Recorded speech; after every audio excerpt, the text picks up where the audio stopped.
শুধুমাত্র পেঁয়াজ ও বেসন দিয়ে যে এত সুন্দর একটা রেসিপি বানানো যায়, আগে না দেখলে আপনারা বিশ্বাসই করবেন না। নমস্কার বন্ধুরা, প্রিয়াস কুকিং ব্লগে আপনাদের সবাইকে স্বাগত জানাই। বন্ধুরা, আজকে আমি শুধুমাত্র পেঁয়াজ দিয়েই একটি দারুণ রেসিপি আপনাদের বানিয়ে দেখাবো। বাড়িতে যখন কোনো কিছুই থাকবে না, শুধুমাত্র পেঁয়াজ দিয়ে এই রেসিপিটা বানিয়ে ফেলতে পারেন। তো চলুন আজকের রেসিপি আমরা ঝটপট বানিয়ে ফেলি। রেসিপি বানানোর জন্য আমি এখানে প্রায় 4টে মতো পেঁয়াজ নিয়েছি। আর বন্ধুরা দেখুন, বড় ছোট মিলিয়েই কিন্তু পেঁয়াজটা নিয়েছি। পেঁয়াজের খোসা ছাড়িয়ে নিয়েছি। আর এরপর দেখুন, পেঁয়াজগুলো ঠিক এইভাবে করে কেটে নিতে হবে। একটু লক্ষ্য করে দেখুন বন্ধুরা, পেঁয়াজটা কিভাবে কেটে নিয়েছি। পেঁয়াজগুলো কেটে নেওয়ার পর এইভাবে দেখুন, পেঁয়াজগুলোকে আমি ছাড়িয়ে নিচ্ছি যাতে রান্নার সময় গোটা না থাকে। ঠিক এইভাবেই পেঁয়াজগুলোকে ছাড়িয়ে নিতে হবে। সমস্ত আমি ছাড়িয়ে নিয়েছি। এরপর আমি এটা সাইডে সরিয়ে রাখবো। আর এদিকে একটা মিক্সিং বোল নিয়ে নিচ্ছি। এরপর এর মধ্যে দিয়ে দেব 4 টেবিল চামচের মতো বেসন। আপনাদের অবশ্যই বেসনটা কম বেশি করে নিতে হবে যেরকম পেঁয়াজটা ব্যবহার করবেন। আমার এখানে 4 টেবিল চামচের মতো বেসন লেগেছিল। দিয়ে দেব বেসনের মধ্যে স্বাদ মতো লবণ, সামান্য জিরে গুঁড়ো,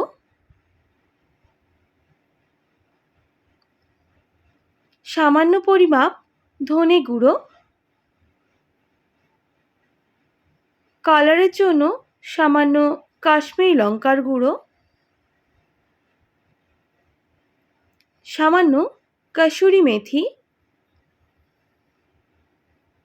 শুকনো উপকরণগুলো খুব ভালো করে মিক্স করে নিতে হবে।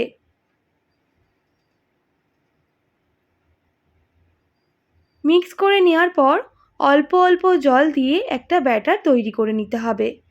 তবে বন্ধুরা, ব্যাটারটা খুব বেশি ঘন বা খুব বেশি পাতলা হবে না, সেই হিসেব করেই জলটা ব্যবহার করে নিতে হবে। তাই আমি অল্প অল্প জল দিয়ে ব্যাটারটা তৈরি করে নিচ্ছি।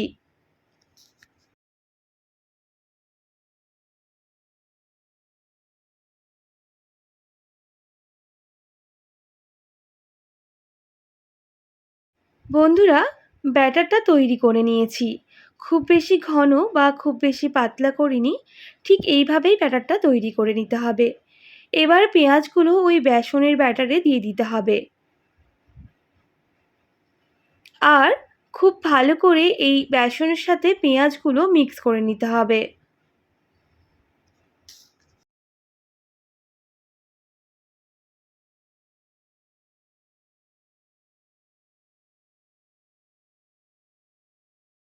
বন্ধুরা, বেসনের সাথে পেঁয়াজ খুব ভালো করে মিক্স করে নিয়েছি। এরপর ঢেকে আমি রেস্টে রেখে দেব বেশ কিছুক্ষণের জন্য। এদিকে আমি কড়াই বসিয়ে দিলাম। কড়াইটা খুব ভালো করে গরম করে নেওয়ার পর দিয়ে দেব পর্যাপ্ত পরিমাপ সর্ষের তেল। আজকে আমি সম্পূর্ণ রেসিপি কিন্তু সর্ষের তেল দিয়ে করব। আর তেল খুব ভালো করে গরম করে নিতে হবে। গরম হয়ে গেলে দিয়ে দেব সামান্য পরিমাপ গোটা জিরা আর সামান্য কালো সরষা। এবার গোটা জিরা আর সরষা খুব ভালো করে তেলের সাথে ভেজে নিতে হবে। গ্যাসের ফ্লেমটা আমি হাই রেখে ভেজে নিচ্ছি।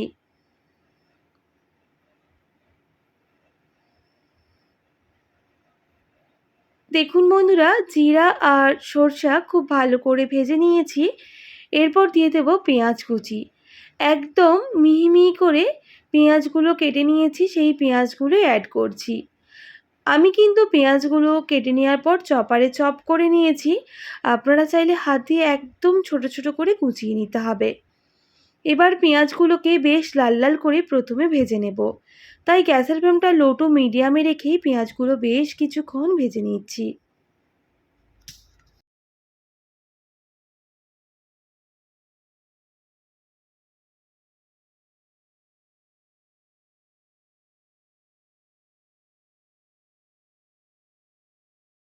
বেশ কিছুক্ষণ সময় নিয়ে পেঁয়াজগুলো দেখুন বেশ লাল লাল করে ভেজে নিয়েছি, আর পেঁয়াজের যে একটা ভাজার মিষ্টি গন্ধ সেটাও বের হয়েছে। দিয়ে দেব রসুন বাটা। আপনারা এখানে রসুনটা একটু থেতো করে হালকা একটু বেটে নিতে হবে। তবে একদম রসুনটা মিহি পেস্ট করা যাবে না, তাহলে কিন্তু রেসিপিটা একেবারেই ভালো লাগবে না। রসুন দেওয়ার পর পেঁয়াজের সাথে রসুনও খুব ভালো করে ভেজে নিচ্ছি, যতক্ষণ না রসুনের কাঁচা গন্ধটা চলে যাচ্ছে। তাই একটু সময় নিয়ে রসুনটা ভালো করে ভেজে নিতে হবে। বন্ধুরা, বেশ কিছুক্ষণ সময় নিয়ে রসুন খুব ভালো করে ভেজে নিয়েছি। রসুনের কিন্তু কাঁচা গন্ধটাও চলে গেছে। এবার দিয়ে দেব একটা ছোট সাইজে টমেটো কুচি। আর দেখিয়ে দিই টমেটোগুলো কিভাবে কেটে নিয়েছি। একদম ছোট ছোট করে টুকরো করে নিয়েছি। এরপর টমেটোগুলো দিয়ে দিচ্ছি। আর ওই পেঁয়াজ আর রসুনের সাথে টমেটোগুলো খুব ভালো করে মিক্স করে নিতে হবে। আর লো টু মিডিয়াম আঁচে টমেটোগুলো ভালো করে ভেজে নিতে হবে, যাতে টমেটোগুলো খুব তাড়াতাড়ি নরম হয়ে যায়। তাই দিয়ে দিলাম সামান্য পরিমাপ লবণ। লবণ দেওয়ার পর আমি আবারও ভালো করে মিক্স করে নেব, আর কিছু গুঁড়ো মশলা অ্যাড করে দেব। দিয়ে দিচ্ছি সামান্য হলুদের গুঁড়ো, সামান্য পরিমাপ ঝাল লঙ্কার গুঁড়ো, সামান্য জিরে গুঁড়ো, আর দিয়ে দিতে হবে সামান্য পরিমাপ ধনে গুঁড়ো।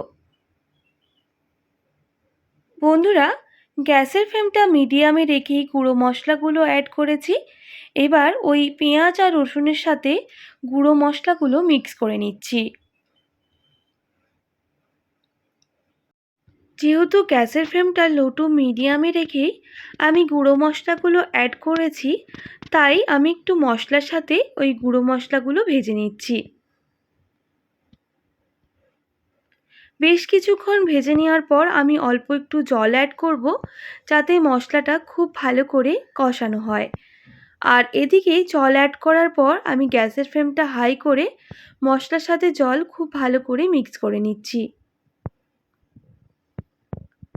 বন্ধুরা, এদিকে মশলা কষানো হতে থাক, ওদিকে কিন্তু আমি ফ্রাইং প্যান বসিয়ে দেব। আর ফ্রাইং প্যান খুব ভালো করে গরম করে নেওয়ার পর দিয়ে দেব পর্যাপ্ত পরিমাপ সর্ষের তেল। তেল প্রথমে খুব ভালো করে গরম করে নিতে হবে।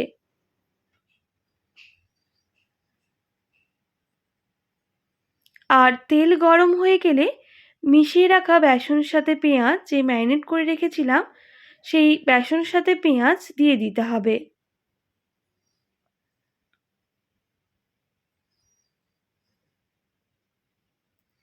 আর গ্যাসের ফ্লেমটা হাই রেখেই আমি পেঁয়াজ আর বেসন খুব ভালো করে ভেজে নেব।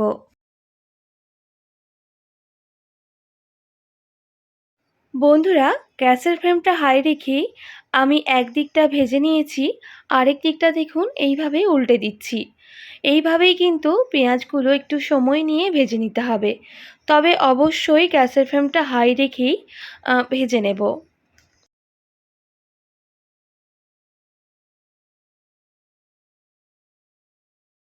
বন্ধুরা, এইভাবেই উল্টে পাল্টে যখন দেখবেন পেঁয়াজগুলো ভাজবে, এই পেঁয়াজের কালারগুলো একটু বাদামি কালার হয়ে আসবে, সেই সময় কিন্তু পেঁয়াজগুলো নামিয়ে নিতে হবে।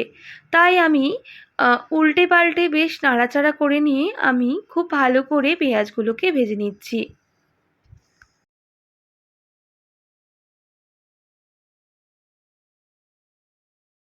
দেখুন বন্ধুরা, বেশ কিছুক্ষণ পেঁয়াজগুলো ভেজে নিয়েছি। বেসন আর পেঁয়াজ খুব ভালো করে ভাজা হয়ে গেছে। দেখেই বুঝতে পারছেন একদম ঝরঝরে হয়ে গেছে। আমি এবার এটা সাইডে রাখবো। আর ওইদিকে যেই মশলাটা কষতে দিয়েছিলাম, দেখুন মশলা কিন্তু অলরেডি জল শুকনো হয়ে তেল ছাড়তে শুরু করে দিয়েছে। আমি আরও বেশ কিছুক্ষণ মশলা কষিয়ে নেব, যতক্ষণ না মশলাটা খুব ভালো করে কষানো হচ্ছে।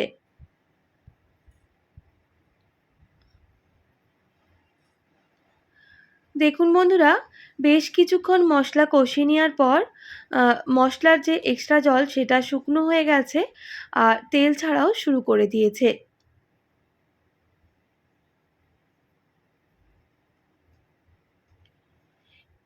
এরপর আমি এখানে অল্প একটু জল অ্যাড করব, আর গ্যাসের ফ্লেমটা হাই রেখে মশলার সাথে জল খুব ভালো করে মিক্স করে নেব। যখন দেখবেন জলটা খুব ভালো করে ফুটে এসেছে, আমি সেই সময় দিয়ে দেব 2 টেবিল চামচ ফ্যাটানো টক দই। আর টক দই ওই মশলার সাথে খুব ভালো করে মিক্স করতে থাকবো, তবে গ্যাসের ফ্লেমটা লো টু মিডিয়ামে করে, না হলে টক দই কিন্তু একেবারে ফেটে যাবে, মানে দানা দানা পাকিয়ে যাবে। তাই অবশ্যই টক দই দেওয়ার সময় গ্যাসের ফ্লেমটা লো টু মিডিয়ামে রেখেই মশলার সাথে টক দই খুব ভালো করে মিক্স করে নিতে হবে, আর আবারও মশলা খুব ভালো করে কষিয়ে নিতে হবে।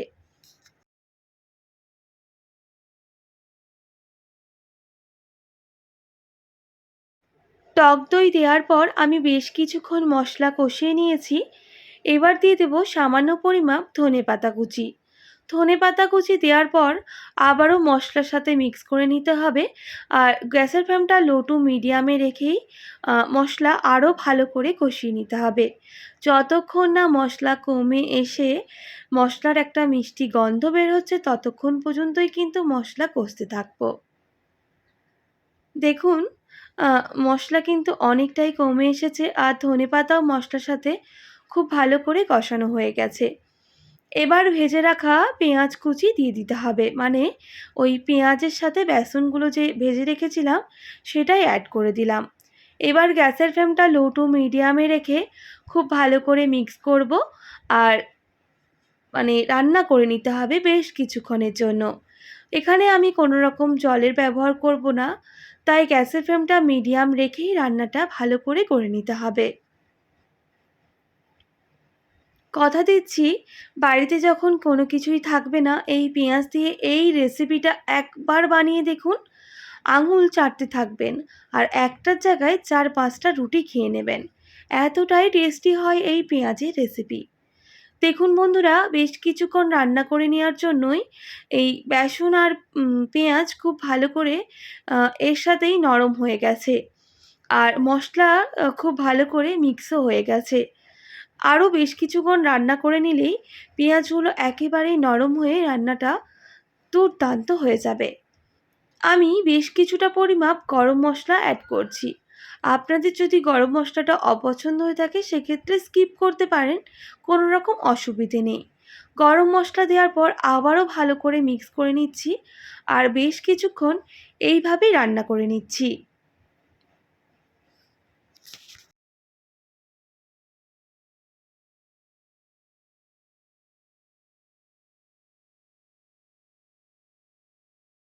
বেশ কিছুক্ষণ রান্না করে নিয়েছি। দেখুন কতটা ঝরঝরে হয়েছে। এবার আমি নামিয়ে নেব। একদম রেডি আজকের রেসিপি। গরম গরম রুটি কিংবা পরোটার সাথে পরিবেশন করুন, খেতে কিন্তু দুর্দান্ত হয়। বাড়িতে যখন কোনো কিছুই থাকবে না, এই পেঁয়াজ দিয়েই সাধারণ রেসিপিটা বানিয়ে দেখতে পারেন। খেতে এতটাই অসাধারণ হয় যে বারবার বানাতে মন চাইবে। বাচ্চা থেকে বড় সবাই আঙুল চেটে খাবে। বন্ধুরা, আজকের রেসিপিটা আশা করছি আপনাদের ভালো লেগেছে। ভালো লেগে থাকলে অবশ্যই একটি like, comment, share and subscribe করে দেবেন। পাশে থাকা বেল আইকনটিও প্রেস করে দেবেন, তাহলে নিত্য নতুন রান্নার ভিডিওগুলি আপনাদের কাছে পৌঁছবে। আজকের মতো এতটাই। আবার নতুন কোনো রেসিপি নিয়ে আপনাদের সঙ্গে দেখা হচ্ছে। ততক্ষণ আপনারা ভালো থাকবেন, সুস্থ থাকবেন, আর এতক্ষণ আমার সঙ্গে থাকার জন্য আপনাদের সবাইকে অনেক ধন্যবাদ।